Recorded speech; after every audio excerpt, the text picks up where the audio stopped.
কোডমিনেন্স বা সহপ্রকটতা শুরু করছি। সহপ্রকটতার ক্ষেত্রে আমরা দেখব যেখানে দুটো জিনই কিন্তু সমানভাবে থাকছে, তাই জন্য সহপ্রকটতা বলা হচ্ছে। এখানে মানুষের ক্ষেত্রে যেরকম সিকেল সেল অ্যানিমিয়া সহপ্রকটতার উদাহরণ, সেই সহপ্রকটতাই আমি এখানে দেখিয়েছি। এখানে নর্মাল সেল যেটা দেখানো হয়েছে, নর্মাল এগুলো রেড ব্লাড সেল, এগুলো গোল হয়। সিকেল সেল অ্যানিমিয়ার ক্ষেত্রে এই যে কোষগুলো যেগুলো দেখি সেগুলো কিন্তু গোল হয় না, মানে রেড ব্লাড সেল সেগুলো গোল হয় না।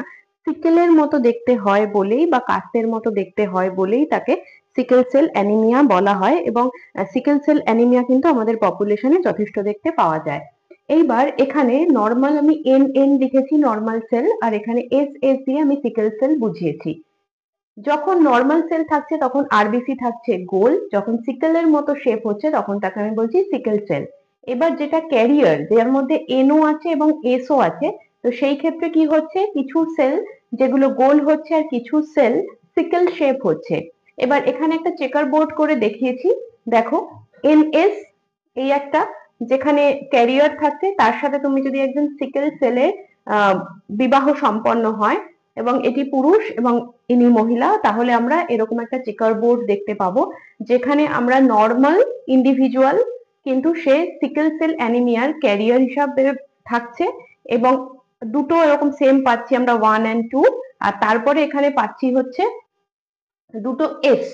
ঠিক আছে, এই যে দুটো এস পাচ্ছি, এই দুটো এস হচ্ছে যার সিকেল সেল হচ্ছে। তাহলে একটা এনএস আর এখানে এস এস, মানে দুটো, এই একটা এনএস এই একটা এনএস আর এই একটা এস এই একটা এস। তাহলে 1:1 হচ্ছে জেনোটাইপ, ফেনোটাইপও কিন্তু 1:1 হচ্ছে। তাহলে এই ধরনের চেকার বোর্ডের ক্ষেত্রে আমরা দেখব যে নর্মাল কেউ যদি থাকে যে সিকেল সেলের ক্যারিয়ার, সিকেল সেলের জিনটাকে বহন করছে, তার সাথে যদি কোনো একজন সিকেল সেল ইন্ডিভিজুয়ালের বিবাহ হয়, সেই ক্ষেত্রে সন্তান সন্ততি উৎপন্ন হচ্ছে কিন্তু 1:1 রেশিওতে। ঠিক আছে, অর্থাৎ সিকেল সেলটা বহন করে নর্মাল মানুষ নিয়ে যাচ্ছে। ঠিক আছে, এছাড়া যদি আমি দেখি যে এই এন এবং এই এস এই দুটোর মধ্যেও যদি ক্রস করাই, হ্যাঁ, তো সেই ক্ষেত্রে আমরা ওই এন এস পাবো, অর্থাৎ সিকেল সেলের জিনটা কিন্তু বাহিত হচ্ছে। এটা হলো কোডমিনেন্স। এইখানে যেরকম একটা কোডমিনেন্স বুঝিয়েছি, সেম কোডমিনেন্স কিন্তু আমাদের রক্তের শ্রেণী বিভাগের ক্ষেত্রেও আছে। সেই চেকার বোর্ডটা তোমাদের আমি নেক্সট ভিডিওতে করে দেখাবো, সেটা হলো L M R L N. ঠিক আছে, মানুষের এম এন রক্ত শ্রেণী যেটা নির্ধারণের জন্য দুটো অ্যালিল থাকে, তো ওই দুটো অ্যালিল হলো L M R L N, সেটাও সহপ্রকটতার উদাহরণ। বা সহপ্রকটতা বলতে গেলে কি বলবো, যে কেন সহপ্রকটতা এই বিষয়টা কেন হচ্ছে, তার কারণ হলো পরস্পর বিপরীতধর্মী গুণাবলী নির্ধারক জিনের মধ্যে যেমন অসম্পূর্ণ প্রকটতা দেখা যায়, তেমন দুই অ্যালিলের মধ্যে অপর এক সম্পর্ক হলে তখন সেটাকে আমরা সহপ্রকটতা বলছি। এবং সহপ্রকটতার ক্ষেত্রে বিপরীতধর্মী দুটি অ্যালিলের প্রতিটি সমান প্রকাশ ক্ষমতাযুক্ত। দেখো এই একটা অ্যালিল এই একটা অ্যালিল, এরা বিপরীতধর্মী কিন্তু সমান প্রকাশ ক্ষমতা রেখেছে। দেখো তুমি এখানে জেনোটাইপ বা ফেনোটাইপ যখন দেখছো, তখন প্রকাশ ক্ষমতা কিন্তু দুজনেরই সমান। ঠিক আছে, দুজনেই প্রকাশিত হচ্ছে, তাই তাকে সহপ্রকটতা বলা হচ্ছে। এবং দেখা যায় যে সংকর জাতীয় জীবে, এই যে সংকর জাতীয়, যেরকম এখানে বলছি যে সংকর জাতীয় জীবে সহপ্রকটধর্মী যেটা হচ্ছে, সেটা দুটি অ্যালিল থাকলে দুটি অ্যালিলই প্রকাশ পাওয়ার দরুন দুটি বিপরীত বৈশিষ্ট্য প্রকাশ পেতে পারে। দুটি অ্যালিলই কিন্তু প্রকাশ পাচ্ছে, তাহলে এই যেহেতু দুটো অ্যালিলই প্রকাশ পাচ্ছে, তাই সেটাকে আমরা বলছি সহপ্রকটতা, অর্থাৎ দুজনেই একই রকম দেখাচ্ছে। ঠিক আছে, এইখান থেকে আমি আরেকটা জিনিসের কনসেপ্ট পাই, সেটা হচ্ছে মাল্টিপল অ্যালিলের কনসেপ্ট পাই। ভিডিও ভালো লাগলে অবশ্যই লাইক শেয়ার করবে, তোমাদের যে কোনো প্রশ্ন কমেন্ট বক্সে লিখে জানাবে। এখান থেকে আমরা আরেকটা কনসেপ্ট পাচ্ছি, সেটা হলো মাল্টিপল অ্যালিল। মাল্টিপল অ্যালিল হলো আমাদের ব্লাড গ্রুপের ক্ষেত্রে দেখা যায়। ব্লাড গ্রুপ সম্পর্কে তোমরা কিছুটা জানো যে কার্ল ল্যান্ডস্টেনার এই ব্লাড গ্রুপ সিস্টেমটাকে প্রথম ব্যাখ্যা করেছিলেন এবং উনি এর আবিষ্কর্তা। ঠিক আছে, এবং 1900 দশকের ক্ষেত্রে, মানে এই 1900 আর কি, যেটা আমরা ঊনবিংশ শতাব্দীর ক্ষেত্রে আমরা বলি যে এই মাল্টিপল অ্যালিল উনি তখন প্রথম ব্যাখ্যা করেন, এবং এই মাল্টিপল অ্যালিল ব্যাখ্যা হওয়ার ফলে আজকে আমরা ব্লাড গ্রুপ সম্পর্কে জানতে পেরেছি, এবং ব্লাড গ্রুপের ক্ষেত্রে যে প্রত্যেক কটার অ্যান্টিজেন এবং অ্যান্টিবডি কি এবং তার ইন্টারাকশন কি হচ্ছে, ব্লাড ট্রান্সফিউশনে কিন্তু এই ব্লাড গ্রুপিং এর একটা বিরাট বড় রোল আছে, এটা না থাকলে হতোই না। ঠিক আছে, এবার ব্লাড গ্রুপ এ এর ক্ষেত্রে এখানে গ্লাইকোপ্রোটিন অর্থাৎ বায়োকেমিক্যাল রিঅ্যাকশনটা দিয়ে আমি তোমাদের বুঝিয়েছি। এ মানে এতে এ গ্লাইকোপ্রোটিন থাকবে, বি মানে বি গ্লাইকোপ্রোটিন থাকবে, এ বি মানে এ ও বি গ্লাইকোপ্রোটিন থাকবে, আর ও দেখতে পাচ্ছ মানে তোমরা ধরেই ফেলেছো কোনো গ্লাইকোপ্রোটিনই কিন্তু এখানে নেই। ঠিক আছে, তাহলে ও যখন এখানে কোনো গ্লাইকোপ্রোটিন নেই, তার মানে কি হচ্ছে এখানে এই এর সেরামে কি থাকে, অ্যান্টি এ এবং অ্যান্টি বি। এই যে অ্যান্টিবডি যে সেরামটাতে থাকবে সেখানে অ্যান্টি এ আর অ্যান্টি বি থাকবে। ঠিক আছে, এবং এর জেনোটাইপ কি হবে, দুটো আই হবে। ও এর যে জেনোটাইপ সেটা দুটো আই হবে, হলো। এবং তারপরে হচ্ছে তুমি যদি এ বি দেখো, এ বির ক্ষেত্রে কি হবে, এ বির সেরামে অ্যান্টিবডিজ কি থাকবে, কোনো তার এগেইনস্টে কোনো অ্যান্টিজেনই থাকছে না। ঠিক আছে, এবং এক্ষেত্রে I A R I B থাকছে জেনোটাইপ, হলো। তারপর তুমি বি তে চলো, যেখানে বি গ্লাইকোপ্রোটিনের কথা বলছি, সেখানের অ্যান্টি এ থাকবে, অ্যান্টি এ থাকবে আর জিন হবে আইবি অথবা আইবি আই। আমি জিনগুলো করে তোমাদের দেখাচ্ছি। তারপরে এ গ্লাইকোপ্রোটিন যেখানে থাকছে, এ গ্লাইকোপ্রোটিন মানে কি হচ্ছে, সেখানে অ্যান্টি বি পাবো, আমি সেরামে অ্যান্টি বি পাবো, এবং এর যে জেনোটাইপ হবে সেটা আইএ হবে অথবা আইএ আর আই হবে। এইখানে আমি এই স্ট্রাকচারটা আমাদের জিনের মধ্যে কিভাবে আই দিয়ে বলছি ক্যাপিটাল আই হয়, স্মল আই হয়, প্রত্যেক কটা জিনকে যে বলছি মাল্টিপল অ্যালিল, কেন মাল্টিপল অ্যালিল হওয়ার কারণ হচ্ছে যে একটা ব্লাড গ্রুপ আমাদের এই যে এ বি আর ও, যেটা দিয়ে আমাদের ব্লাড গ্রুপ সিস্টেমটা হচ্ছে এবিও, সেই ব্লাড গ্রুপ সিস্টেমের ক্ষেত্রে আমরা দেখছি এখানে মাল্টিপল অ্যালিল আছে। মাল্টিপল অ্যালিল মানে অনেকগুলো অ্যালিল আছে, অনেকগুলো জিনের রূপ ভেদ দেখা যাচ্ছে, এবং এই অনেকগুলো জিনের রূপ ভেদের কারণেই আমাদের বিভিন্ন রকমের কিন্তু ব্লাড গ্রুপ হওয়া সম্ভব হয়েছে। শুধু যে প্রাণীদের ক্ষেত্রে এরকম বিভিন্ন ব্লাড গ্রুপ দেখা যায় বিষয়টা কিন্তু সেরকম নয়, উদ্ভিদের ক্ষেত্রেও আমরা দেখি। উদ্ভিদের ক্ষেত্রে রেড ক্লোভার উদ্ভিদের ক্ষেত্রে আমরা দেখি যে এস জিন থাকে, এবং ওদেরও ওই মাল্টিপল অ্যালিল থাকছে বলে ওদেরও বিভিন্ন রকমের কিন্তু আমরা ফেনোটাইপ এবং জেনোটাইপ পেয়ে থাকি। এছাড়া ড্রসোফিলা নিয়ে আমরা সব থেকে বেশি কাজ করি, যার জন্য ড্রসোফিলাকে কুইন অফ জেনেটিক্স বলা হয়। তোমাদের নিচের প্রশ্ন আসতে পারে, ড্রসোফিলার জিন অ্যানালিসিস করা সব থেকে সোজা এবং সব থেকে বেশি জিন ইন্টারাকশন আমরা যেহেতু দেখি, আর মাল্টিপল অ্যালিল বলো, কোডমিনেন্স বলো, এছাড়া বাকি যে জেনেটিক ইন্টারাকশন গুলো সেগুলো ড্রসোফিলার মধ্যে খুব বেশি ভালোভাবে দেখা যায়। তাই জন্য কিন্তু আমরা ড্রসোফিলাকে নিয়ে কাজ করি এবং ড্রসোফিলাকে কুইন অফ জেনেটিক্স বলা হয়। তো এই মাল্টিপল অ্যালিল ব্যাপারটা যে শুধু হিউম্যানের মধ্যে আছে তা নয়, প্ল্যান্টের ক্ষেত্রে রেড ক্লোভার যেরকম একটা এক্সাম্পল, তেমন ড্রসোফিলাও কিন্তু একটা ভালো এক্সাম্পল। ঠিক আছে, এখানে আমরা মাল্টিপল অ্যালিলের যে এক্সপ্রেশন গুলো সেগুলো ভালো করে বুঝতে পারি। এইবার বিষয়টা হচ্ছে যে এই প্রত্যেক কটা ক্ষেত্রে এই ব্লাড গ্রুপের ক্ষেত্রে আমরা ক্যাপিটাল আই দিয়ে ডিনোট করি, আই এবং তার মাথার উপরে থাকে এ। ঠিক আছে, এবং বি হলে থাকবে আই বি।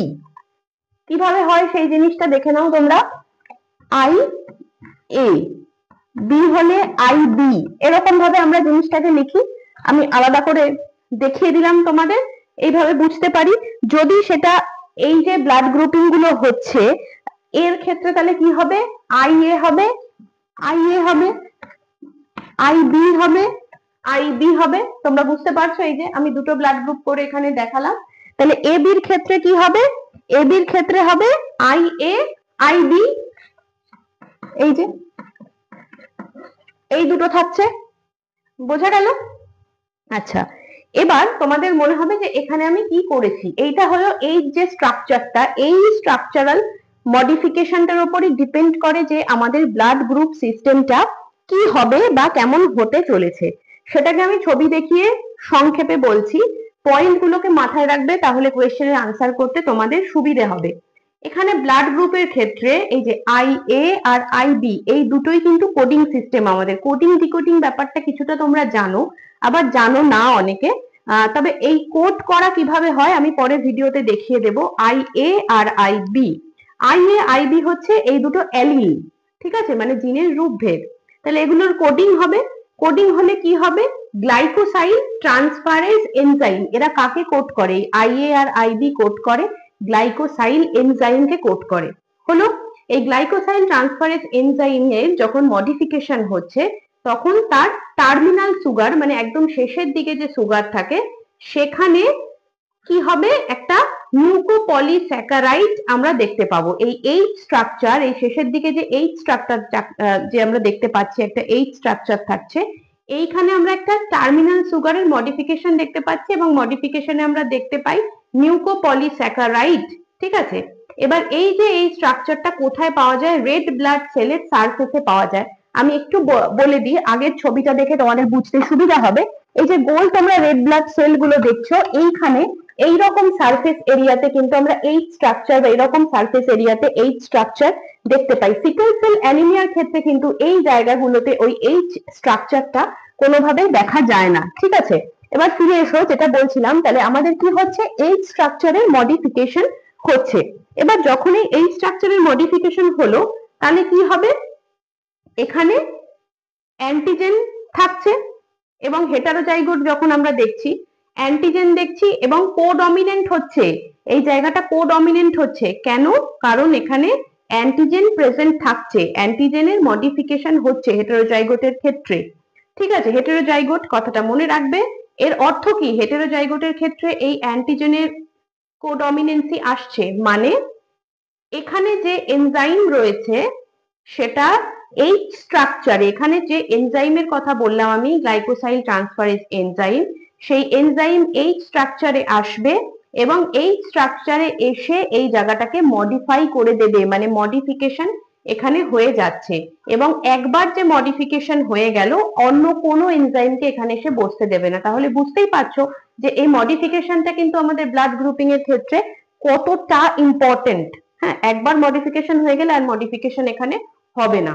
হলো, আচ্ছা, এবার এখানে যে আই অ্যালিল, অর্থাৎ এই যে আই দিয়ে আমি বোঝাচ্ছি, এই অ্যালিল গুলোর মধ্যে আমরা কোনো চেঞ্জ দেখতে পাই না, কারণ যেহেতু এই যে এই স্ট্রাকচারটা এখানে কোনো চেঞ্জ হচ্ছে না, একমাত্র মিউটেশন হলে তবেই কিন্তু এখানে চেঞ্জ হয়।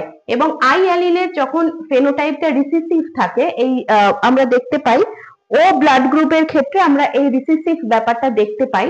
তাহলে এই রিসেসিভ যখন থাকছে তার মানে সেখানে আইএ, মানে আইএ, আইবি, এরকম কোন যে অ্যালিল গুলো, এই ধরনের যে অ্যালিল গুলো, এই অ্যালিল গুলো মডিফিকেশন হয়ে যাচ্ছে, এইগুলো মডিফিকেশন হয়ে যাচ্ছে বলে তখন আমি লিখে দেখাচ্ছি স্মল আই, মানে যেটাকে আমরা বলছি ও ব্লাড গ্রুপ, সেক্ষেত্রে এটাকে আমি ডিনোট করব কি দিয়ে, স্মল আই দিয়ে। এই বিষয়টা দিয়ে আমি এটাকে ডিনোট করছি। এইগুলোর মডিফিকেশন হয়ে যাচ্ছে। যদি এইখানে এই স্ট্রাকচারটার মডিফিকেশনটা আগে হয়ে যায় তাহলে এইগুলো হবে, কিন্তু কোনো কারণে এই যে এই স্ট্রাকচারে মডিফিকেশনটা হলো না, অর্থাৎ এগুলো আর কিছু থাকলো না, তখন কি হবে, এই যে ও ব্লাড গ্রুপ, এখানেই মাল্টিপল অ্যালিলের কনসেপ্টটা থাকছে। অর্থাৎ এই যে এক অ্যালিল, এটাও অ্যালিল, ক্যাপিটাল আইও অ্যালিল, স্মল আইও অ্যালিল। এই স্ট্রাকচারের মডিফিকেশন যদি না হয় তাহলে সাথে সাথে এই অ্যালিল কাজ করবে, এই অ্যালিল আর কাজ করতে পারবে না। হলো, এবার কি হচ্ছে, যে যেহেতু ওইগুলো মডিফিকেশন হয়নি, তার মানে অন্য কেউ চলে আসবে সেখানে, মাস্কিং হলো, আমি বলতে পারি অন্য কেউ জায়গাটা দখল করে নিল। যেই জায়গাটা দখল করে নিল এই জিনটা কাজ করবে এবং এই জিনটা কাজ করার ফলে কি হবে, তখন আমরা ও ব্লাড গ্রুপ পাবো। ঠিক আছে, এইটা হলো আমাদের ব্লাড গ্রুপিং এর ক্ষেত্রে মাল্টিপল অ্যালিল কনসেপ্ট। এবার তোমাদের আমি এখানে আরেকটু ডিটেলসে দেখিয়েছি, ডিটেল স্ট্রাকচার আসলে যাতে তোমরা পারো নিটের কোয়েশ্চেন, এবং এই জিনিসগুলো একটু দেখে রাখো, প্রশ্ন কিন্তু এই স্ট্রাকচার গুলোকে দিয়ে আসে। ঠিক আছে, পজিটিভ যদি প্লাস থাকে তাহলে মাস্কিং হচ্ছে না, বা নেগেটিভ থাকলে মাস্কিং হচ্ছে, ওরকম ভাবে থাকে। এখানে বলা হয়েছে ফিউকোজ, এই যে ফিউকোজ দেখাচ্ছি, তারপরে আমি গ্যাল লিখেছি। হ্যাঁ, গ্যাল মানে হচ্ছে গ্যালাক্টোজ, শর্টে লিখেছি। আর এখানে লেখা আছে তোমার গ্লুন্যাক, গ্লুন্যাক মানে হচ্ছে তোমার এন অ্যাসিটাইল গ্লুকোস্যামাইন, এন অ্যাসিটাইল গ্লুকোস্যামাইন, তোমরা ডেসক্রিপশন বক্সেও এই পুরো জিনিসটা পেয়ে যাবে, এন অ্যাসিটাইল গ্লুকোস্যামাইন। এবার কি হচ্ছে দেখো, আই অ্যালিল, আমি এখানে যেটা লিখেছি এখানেও সেটা লিখেছি, স্মল আই এই যে অ্যালিল দিয়ে দেখাচ্ছি, নো চেঞ্জ, কোনো মডিফিকেশন হয়নি, মানে ও ব্লাড গ্রুপ হয়ে যাবে। এই যে ফিউকোজ, গ্যাল আর গ্লু রয়েছে, কিন্তু যখন এই গ্যাল মানে আই এ অ্যালিল, কখন এই জিনিসটা প্রকাশ পাবে, মানে আমার এ গ্লাইকোপ্রোটিন কখন প্রকাশ পাবে আমার ব্লাড গ্রুপে, মাল্টিপল অ্যালিল সিস্টেমে আমার কখন ব্লাড গ্রুপ এ হচ্ছে, দেখো তুমি এখানে কি পাচ্ছ, ফিউকোজ পাচ্ছ, গ্যাল পাচ্ছ, গ্লুন্যাক পাচ্ছ, কিন্তু এই যে তুমি গ্যালটা পাচ্ছ, এইখানে দেখো কোনো চেঞ্জ হয়নি, গ্যাল গ্লু কারোরই কোনো চেঞ্জ হয়নি, ঠিক আছে, গ্লু মানে গ্লুন্যাককেই বলছি।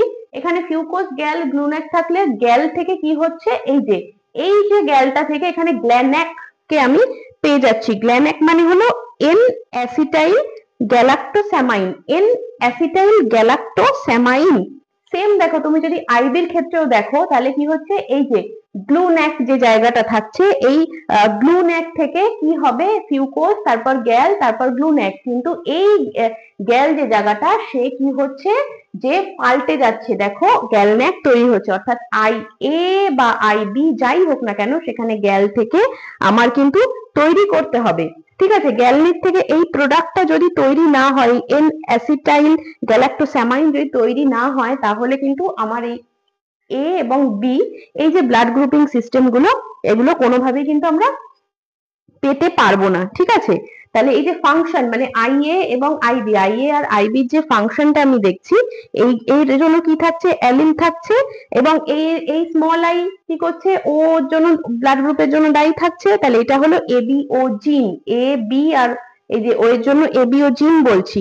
আর এই জিন প্রোডাক্ট গুলো কিসের, আইএ আইবির প্রোডাক্ট আমি এ আর বি পাবো, ঠিক আছে।